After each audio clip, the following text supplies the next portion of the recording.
계속해서 우리 베드로후서 1장 8절부터 11절까지 함께 읽고 같이 해보도록 하겠습니다. 8절부터 11절까지 함께 읽겠습니다. 이런 것이 너희에게 있어 부족한 즉 너희로 우리 주 예수 그리스도를 알기에 게으르지 않고 열매 없는 자가 되지 않게 하려니와 이런 것이 없는 자는 맹인이라 멀리 보지 못하고 그가 옛 죄가 깨끗하게 된 것을 잊었느니라. 그러므로 형제들아 더욱 힘써 너희 부르심과 택하심을 굳게 하라. 너희가 이것을 행한즉 언제든지 실족하지 아니하리라. 이같이 하면 우리 주 곧 구주 예수 그리스도의 영원한 나라에 들어감을 넉넉히 너희에게 주시리라. 아멘.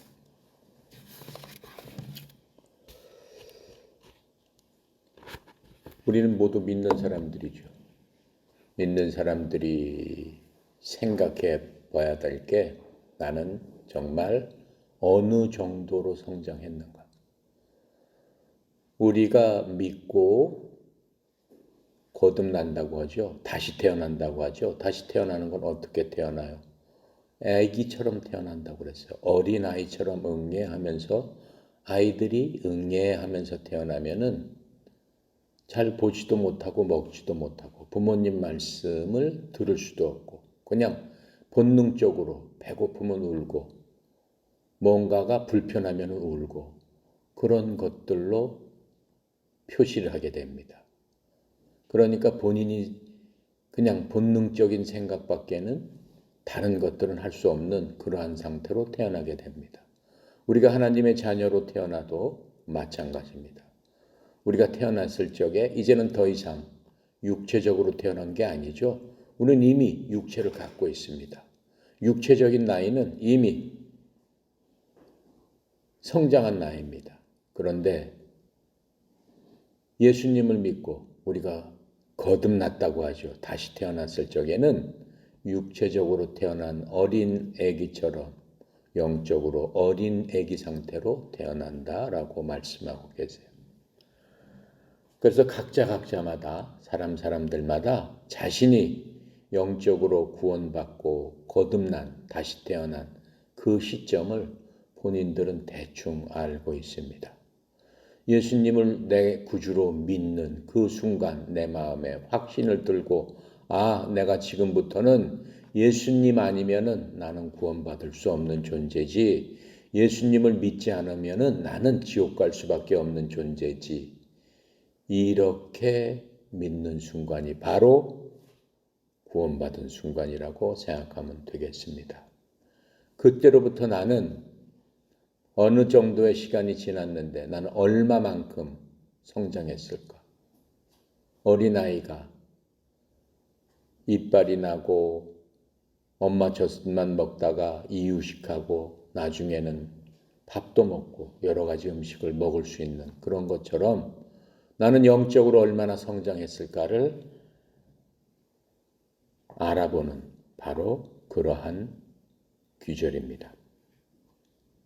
모든 믿는 사람은 예수 그리스도의 십자가의 피로 말미암아 구원함을 받았습니다. 그 말은 예수를 믿으라 라고 할 때부터 엄청 많이 들은 얘기입니다.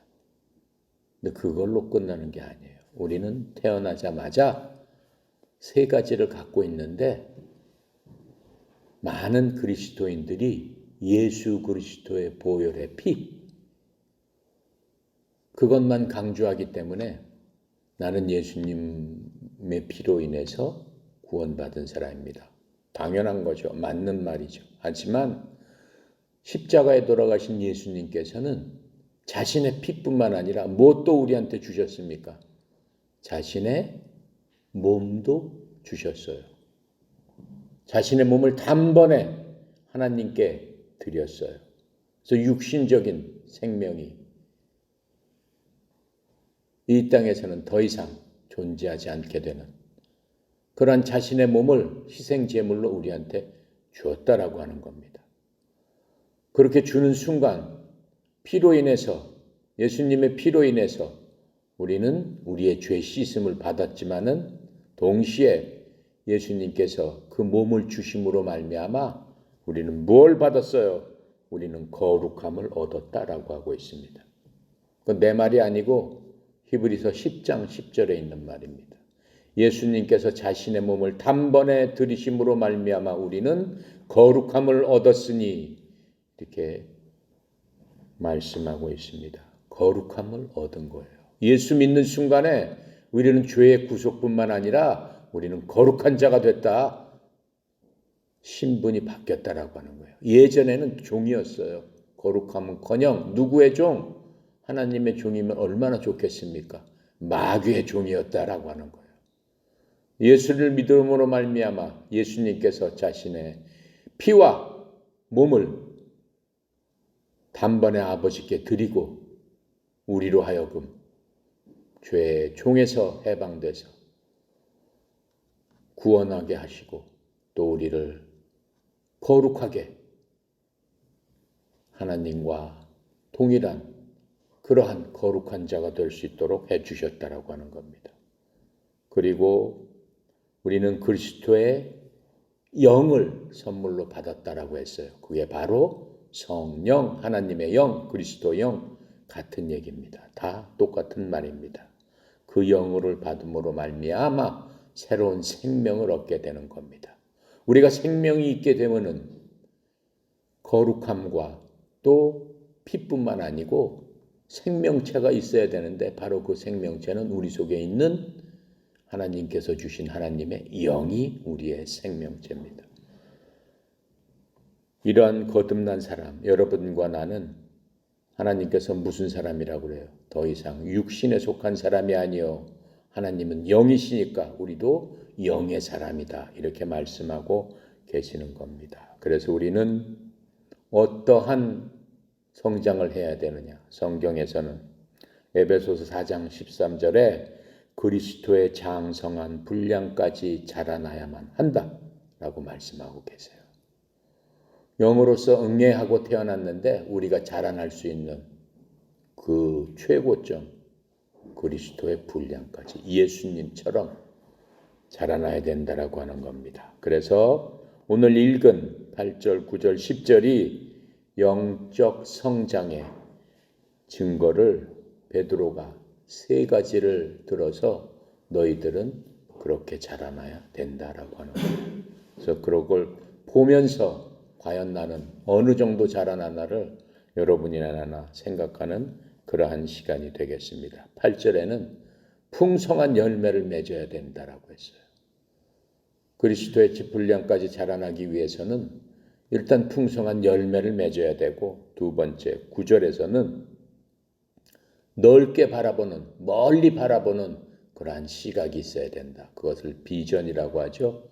그러한 비전이 있어야 된다. 세 번째로는 내 속에 어떠한 환난과 시련에도 흔들리지 않는 확고한 신념, 하나님에 대한 믿음, 안정성, 내가 갖고 있는 안전하고 안정된 그러한 것들을 갖고 있어야 된다. 그게 10절, 11절에서 얘기하고 있습니다.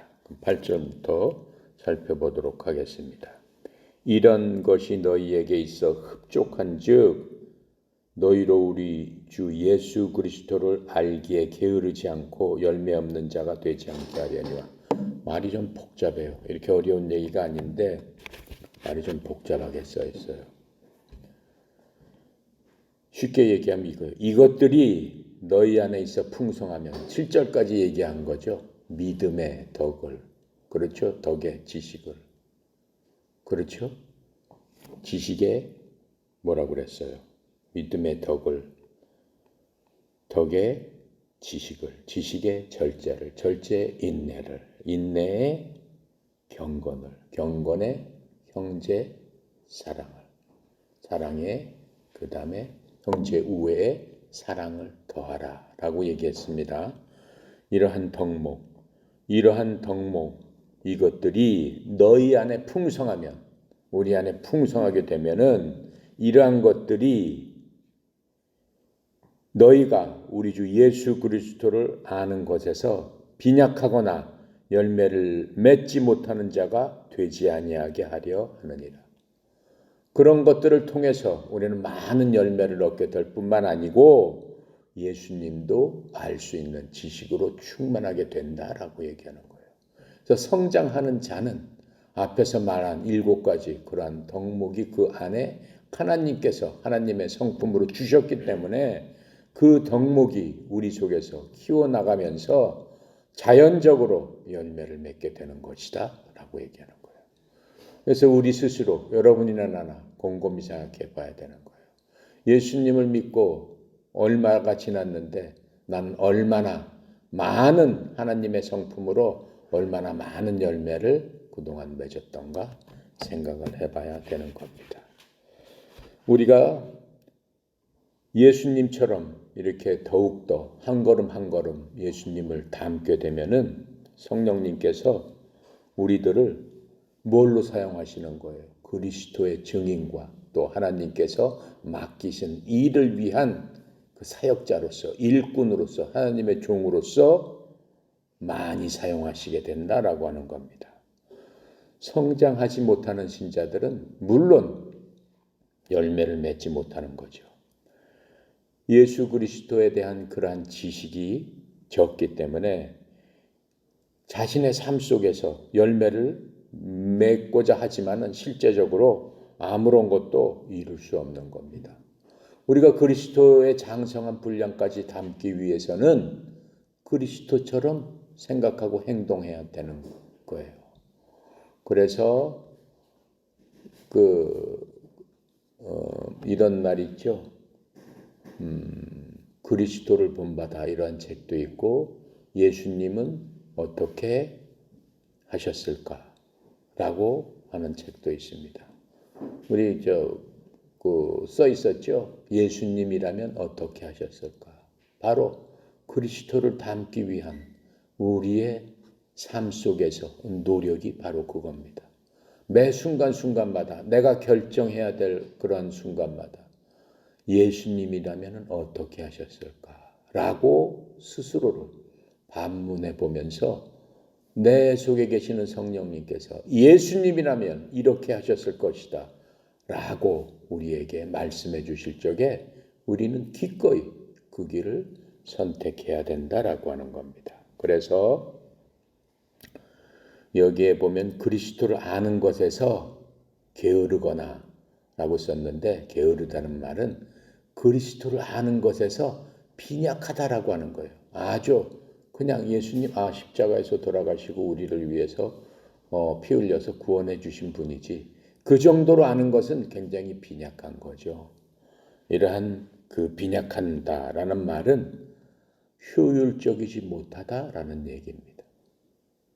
효율적인 사람이 되기 위해서는 예수님과 친밀하게 예수님에 대해서 많이 알아야 되는 겁니다. 효율적인 그리스도인들이 특별한 능력이나 재능을 갖고 있는 것은 아닙니다. 하지만 하나님께서 그들을 지식도 없고 재능도 없지만 기이한 방법으로 하나님의 기막힌 방법으로 그들을 사용하고 있는 것들을 우리는 많이 볼 수가 있습니다. 왜 그래요? 그들은 점점 더 예수님을 닮아가려고 노력하고 그렇게 닮아가기 때문에 그렇습니다. 그래서 하나님께서 축복하시는 그러한 사람들은 공통점이 성격과 행동을 갖고 있다라고 하는 겁니다. 왜요? 그리스도를 닮으려고 노력하기 때문에 예수님처럼 어때요? 긍휼이 많고 예수님처럼 온유하고 예수님처럼 끝까지 참고 예수님처럼 사랑이 넘치는 그러한 사람들이기 때문에 그렇다라고 말씀하고 있는 겁니다. 그래서 그러한 사람들의 기본은 믿음이 충만하기 때문에 열매를 당연히 많이 맺게 되는 겁니다. 그래서 그러한 사람들은 계속적으로 성장할 수밖에 없는 효율성을 갖고 있다라고 성경은 지금 얘기하고 있는 겁니다.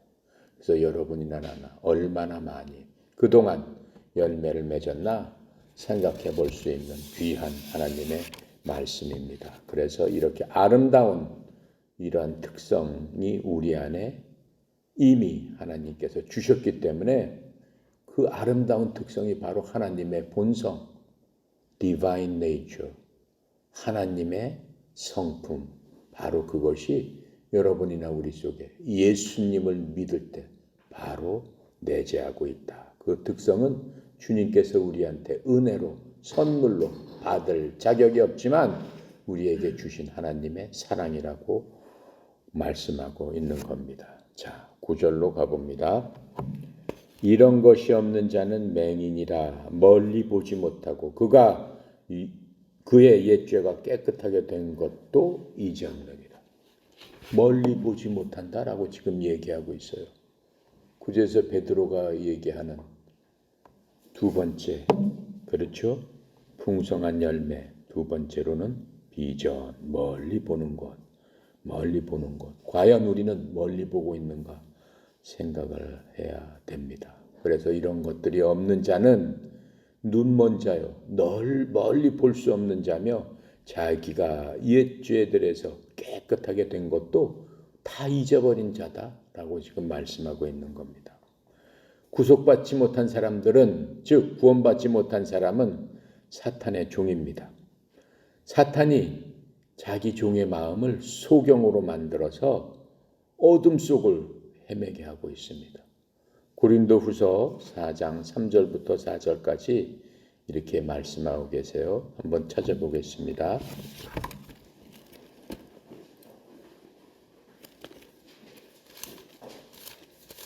고린도후서입니다. 4장 3절 4절. 고린도후서 4장 3절 4절 함께 읽겠습니다. 만일 우리의 복음이 가려 있으면 망하는 자들에게 가려진 것이라. 그 중에 이 세상의 신이 믿지 아니하는 자들의 마음을 혼미하게 하여 그리스도의 영광의 복음의 광채가 비치지 못하게 함이니 그리스도는 하나님의 형상이니라. 그렇죠? 마음을 혼미하게 해서 하나님의 영광의 빛의 광채를 가려서 하나님을 보지도 못하고 깨닫지 못하고 하나님을 마음에 두기를 싫어하게 만든다라고 지금 얘기를 하고 있는 겁니다. 그래서 사람은 거듭나야 되는 거예요. 거듭나야지만 그 눈이 열리는 거예요. 그 눈이 열려서 하나님의 왕국을 볼 수 있는 겁니다. 요한복음 3장 3절에 예수님께서 말씀하신 거예요. 예수님께서 응답하여 이르시되 진실로 진실로 내가 네게 이르노니 사람이 다시 태어나지 아니하면 하나님의 왕국을 볼 수 없느니라. 그렇죠? 즉 영적으로 눈이 떠져야만 하나님의 왕국을 볼 수 있다라고 얘기하는 거예요. 우리가 아무리 밖에 나가서 외친다 했더라도 영적으로 눈이 감겨 있고 사탄에 의해서 오직 이 세상이 하나님의 천국 아니냐, 네가 이렇게 즐겁고 행복하게 이렇게 사는 것이 바로 천국이다, 이렇게 얘기하는 거기에 속아서 이 세상이 모든 것의 끝인 줄 알고 열심히 살아가게끔 하는 게 마귀의 전략이다라고 하는 거예요. 자, 그러나 우리는 뭐예요? 이미 눈이 열린 사람들입니다. 하나님의 왕국을, 하나님께서 보여주신 그 왕국을 본 사람들입니다. 그래서 우리는 우리의 시각을 넓혀서 하나님께서 우리에게 보여주려고 하는 그러한 모든 것들을 봐야 돼요. 그게 하나님의 비전입니다. 그것을 봐야 되는 겁니다. 멀리 볼 수 없다라는 말은 영어로 short sight라고 얘기해요. 짧은 시각이다라고요. 그렇죠? 단견, 한자말로는 짧게 보는 거다. 멀리 보지 못하는 거다라고 지금 말씀하고 있는 겁니다. 예를 들면은 멀리 보지 못하는 게 뭐예요? 자신만 생각하는 거야. 그냥 내 가족, 내 교회에 있는 내 친구들만. 그건 단견이죠. 저 사람들만 구원받게 해야지. 그것도 훌륭한 거지만 하나님께서 말씀하시는 건 뭐예요? 베드로를 통해서 말씀하시는 거는 비전을 가져라. 내가 너희들한테 얘기하지 않느냐. 너희들은 어떻게 땅 끝까지 가서 복음을 전하라 라고 말씀하셨어요.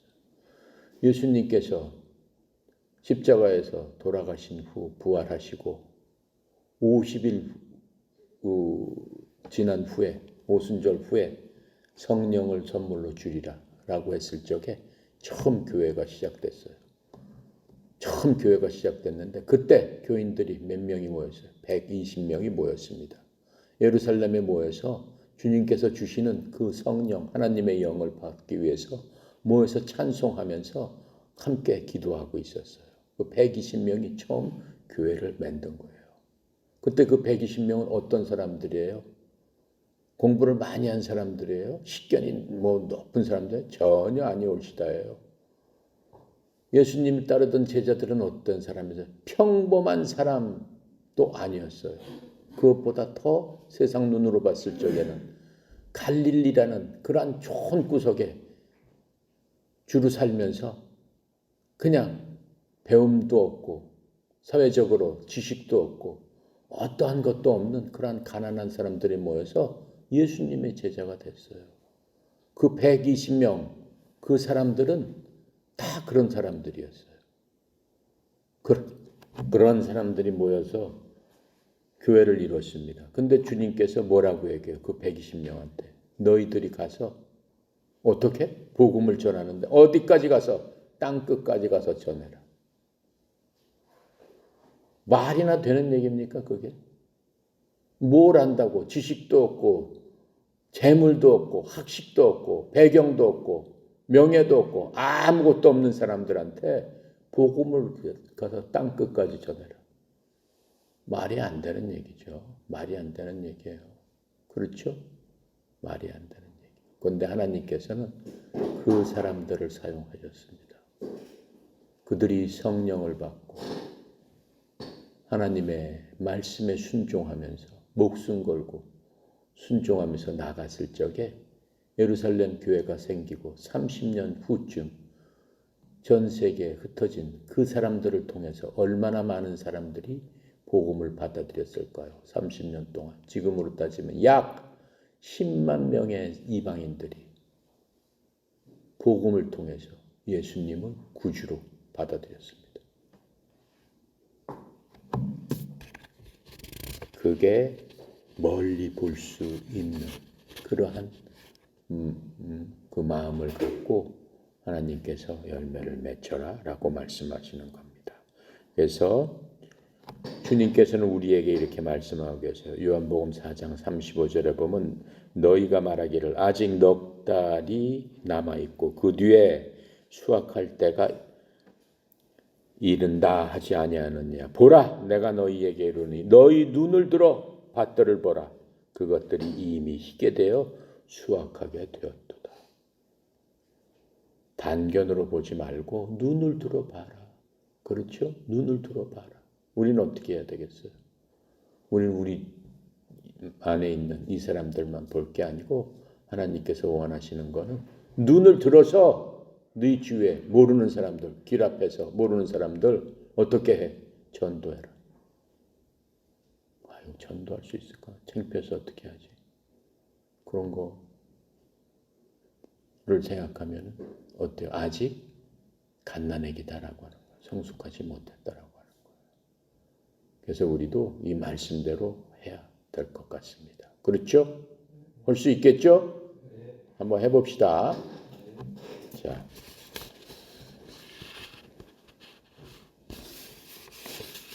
그리고 계시록 3장 17절에 보면 또 이런 말씀을 하고 계세요. 이는 내게 이르기를 나는 부자라 내가 재산을 불렸으니 아무것도 부족한 것이 없다 하면서 뭘 모른다는 거예요? 비전이 없다라는 거예요. 내 비참함과 가련함과 가난한 것과 눈먼 것과 벌거벗은 것을 알지 못하기 때문이라. 그 사람을 그 통찰력으로 보면 인사이트 통찰력으로 보면 그런 어떤 사람이다. 지금 말씀하신 대로 불쌍한 사람이다. 그걸 볼 수 있어야 된다라고 말씀하고 있는 겁니다. 자, 10절 갑니다. 그러므로 형제들아 더욱 힘써 너희 부르심과 택하심을 굳게 하라. 너희가 이것을 행한즉 언제든지 실족하지 아니하리라. 또 11절에 이와 같이 하면 우리 주 곧 구주 그리스도의 영원한 나라에 들어감을 넉넉히 너희에게 주시리라. 말씀하고 계세요. 형제들아 더욱 열심히 내서 너희를 부르신 것과 택하신 것을 확고하게 해라. 견고하게 해라. 너희가 택하시고 부르심을 받았지 않았느냐라고 얘기하는 거예요. 그렇게 하면서 너희들이 이것들을 행하면 결코 어떻게 돼? 넘어지지 아니하리라. 우리가 길을 걸을 때 눈을 감고 걸게 되면 어때요? 방향 감각도 없고 몸의 중심도 잊어버립니다. 그래서 비틀거리게 돼요. 그렇죠? 눈을 뜨면 그냥 멀쩡한 길 바로 그냥 똑바로 가는데 눈이 딱 안 보이기 시작하면은 비틀비틀비틀 그렇게 가게 되는 겁니다. 이 성장하는 그리스도인의 발걸음은 확신에 차 있습니다. 왜 그래요? 그들은 눈을 뜨고 있기 때문에 그래요. 어떻게? 자신이 그리스도 안에서 안전하다 하기 때문에 전혀 비틀거릴 필요가 없다라고 하는 겁니다. 그래서 그리스도인들은 뭐예요? 어떠한 풍파나 어떠한 이 세상 고난이 와도 전혀 비틀거리지 않는다라고 하는 거예요. 왜? 너희를 부르신 것과 선택한 것에 나는 확실히 서 있기 때문에. 왜 부르시고 왜 선택하셨어요? 하나님께서는 우리를 언제부터 부르시고 언제부터 선택하셨다고 그랬어요? 창세 전부터. 이 세상이 만들어지기 전부터 우리라는 사람, 여러분이나 나라는 사람이 언제쯤에 이 땅에 나올 것을 예정하셨기 때문에. 그건 하나님께서 예정하신 거예요. 내가 그때 태어나고 내가 언제 죽을지는 하나님께서 알고 계시는 거예요. 이미 예정하셨단 말이에요. 그러니까 사람은 하나님께서 예정하시는 대로 가는 거예요. 그래서 하나님께서는 우주 만물을 만드시기 전에 이 모든 것들을 계획하셨어요. 그래서 하나님께서는 우리를 아시고 또 우리가 예정하시기 전에 우리가 예수님을 듣고 복음을 듣고 그 복음을 내 스스로 받아들일 것이냐 안 받아들일 것이냐를 이미 아신다라고 얘기했어요. 그것을 아시고 복음을 받아들이는 그러한 나나 여러분을 예정하셨습니다. 예정하신 다음에 어떻게 하셨어요? 부르셨어요. 부르시는 거, 이리 와라 라고 부르시는 거예요. 그럼 우리는 복음을 언제 받아들여요? 부르셨을 때 받아들이는 거예요. 근데 하나님께서는 부르셨을 때 예, 제가 여기 있습니다 하고 그리스도를 받아들이는 줄을 아신다라고 하는 거예요. 아시고 우리를 부르셨다라고 하는 거예요. 그렇게 부르신 다음에 우리를 어떻게 해주신 거예요? 받아들였기 때문에 다시 한번 선택하시는 거예요. 그걸 지금 예정하시고 선택하셨다라고 여기서 말씀해주고 계시는 겁니다. 너희를 부르신 것과 선택한 것을 확고히 해라. 그것을 잊지 말아라 라고 얘기하고 있는 겁니다. 왜 그래요? 대단한 영광이죠. 부르시고 선택하신 분이 우리를 버리시겠습니까? 버리시지 않잖아요. 그러니까 주님께서 뭐라고 말씀하세요? 야고보를 통해서 말씀하세요. 우리가 베드로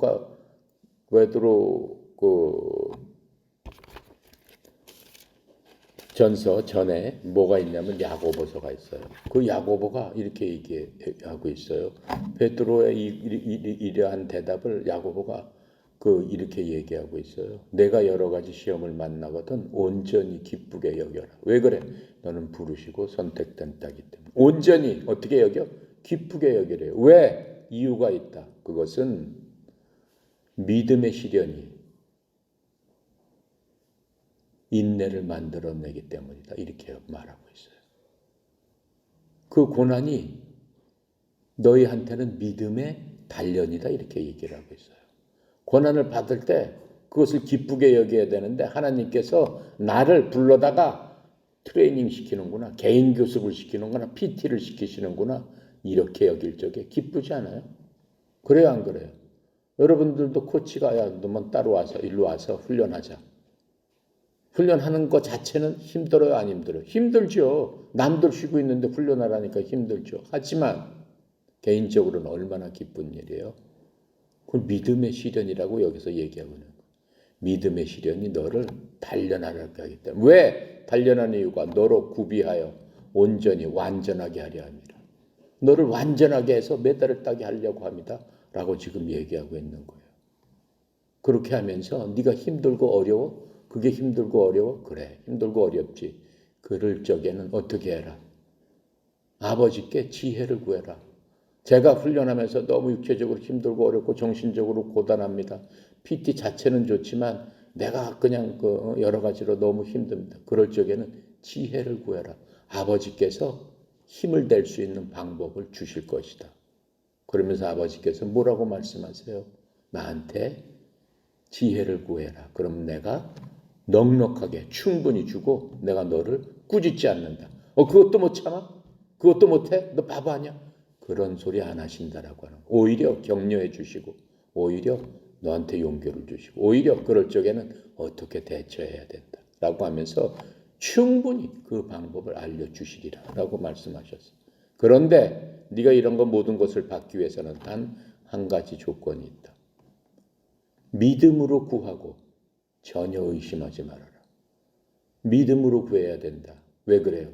아버지께서는 나를 예정하시고 나를 선택하신 분이지. 나는 하나님의 자녀지. 내 아버지는 바로 이 세상을 만드시고 내 생명줄을 쥐고 계시는 바로 그분이지. 그러니까 믿음으로 구하고 조금도 흔들리지 마라. 흔들리는 사람은 어때요? 바다에 가서 뭘 보러 가요, 우리는? 파도 치는 거 보잖아요. 시원하다라고 생각하죠. 하나님께서는 뭐라고 해요? 밀려오는 바다처럼 어쩌다 전혀 안정성이 없다. 파도는 안정성이 없잖아요. 밀려와서 어떻게 해요? 깨져버리잖아요. 밀려와서 깨져버리고 덧없는 거잖아요. 잡을 수도 없는 거잖아요. 바람에 밀려 요동치는 물결과 같으니 전혀 안정함이 없느니라. 너희들은 그러한 사람은 아버지께 무엇인가를 얻을 줄로 생각하지 마라. 그 마음에 안정함이 없는 자다. 주님이 이렇게 말씀하고 계세요. 그래서 우리는 안정함이 있어야 돼요. 하나님께서 원하시는 건 뭐예요? 어떠한 경우라도 니네들은 내 자식이다라고 하는 거예요. 내 자식은 어떠한 경우에 있어서도 이 세상에 흔들리지 않는다라고 하는 것을 말씀해 주고 있는 거예요. 그래서 이 베드로가 이 부르심과 하나님의 선택은 항상 함께 가는 것이다 라고 말씀하고 있습니다. 데살로니가 후서 2장 13절부터 14절에는 이렇게 설명해 주고 있어요. 그러나 주께 사랑받는 형제들아, 우리가 너희로 인하여 항상 하나님께 감사드려야 하나니 이는 하나님께서 처음부터 너희를 택하사 성령의 거룩히 구별하심과 진리를 믿는 것을 통해 구원에 이르게 하셨기 때문이라. 이것을 위하여 그분께서 우리의 복음을 통해 너희를 부르사 우리 주 예수 그리스도의 영광을 얻게 하셨느니라. 우리는 그리스도의 영광을 얻은 자다. 주님께서 죽으시고 묻히시고 부활하셨을 때 우리도 부활함으로 말미암아 주님과 함께 하늘에 가 있는 사실은 그런 자다. 이미 우리는 영광을 받아서 하나님께서 우리에게 약속하신 것은 에베소서 1장 3절의 말씀처럼 하늘에 있는 영적인 복으로 이미 우리에게 다 복을 주셨으니 너희들은 영적인 복을 받은 자가 아니냐.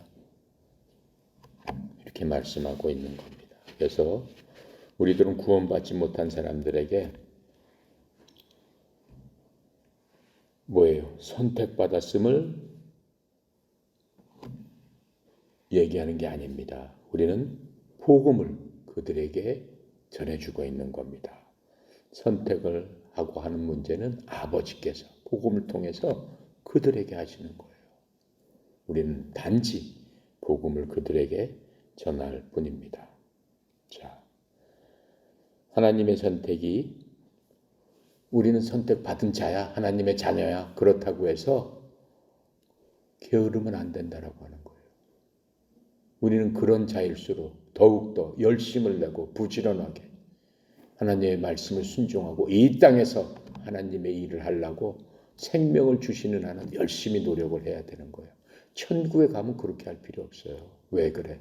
이 땅에서는 원수가 우리의 대적이기 때문에 그 원수는 하나님과의 원수란 말이에요. 그러니까 우리가 열심히 십자가의 군병이 돼야 되는 거예요. 이 땅에서 세상에서 생명을 갖고 있을 적에. 그래서 승리하는 전선에 나가서 싸우는 우리가 그 천병이 돼야 된다라고 하는 거예요.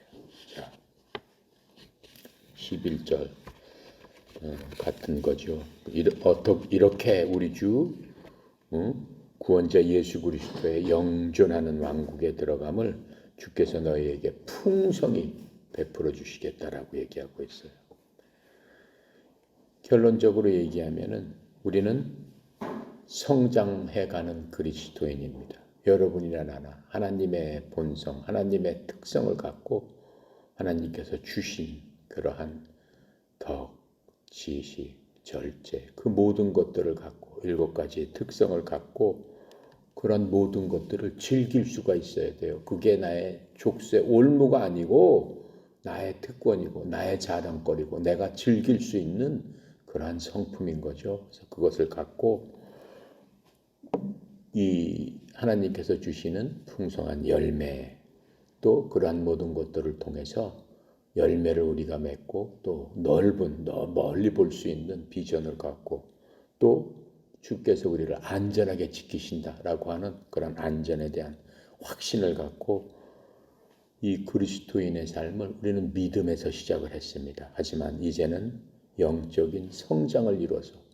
하나님 예수 그리스도의 장성한 분량까지 따라갈 수 있는 그러한 저희들이 됐을 적에 하나님께서 우리를 통해서 하나님의 일을 하시기 위해서 예정하고 준비하신 것들을 기이한 방법으로 우리를 사용하게 되실 겁니다. 그래서 여러분이나 나나 그러한 방법에 쓰임받는 그러한 자들이 돼서 주님 앞에 섰을 적에 주께서 여러분이나 나를 위해서 예비하신 그러한 영광의 관, 하나님께서 예비하신 그러한 관을 전부 다 받고 하나님을 찬양할 수 있는 그러한 저희들이 되면 좋겠습니다. 기도하고 마칩니다. 감사하시오 거룩하신 하나님, 하나님의 은혜를 찬양합니다. 주께서 우리에게 하나님의 신성에 참여할 수 있도록 하나님의 그 모든 것들을 주셨사오니 아버지 하나님이여, 우리 속에 있는 그 모든 성품을 통해서 주의 일을 신실하게 할 수 있는데 부지런하게 하시고 게으르지 않게 주님 도와주시옵소서.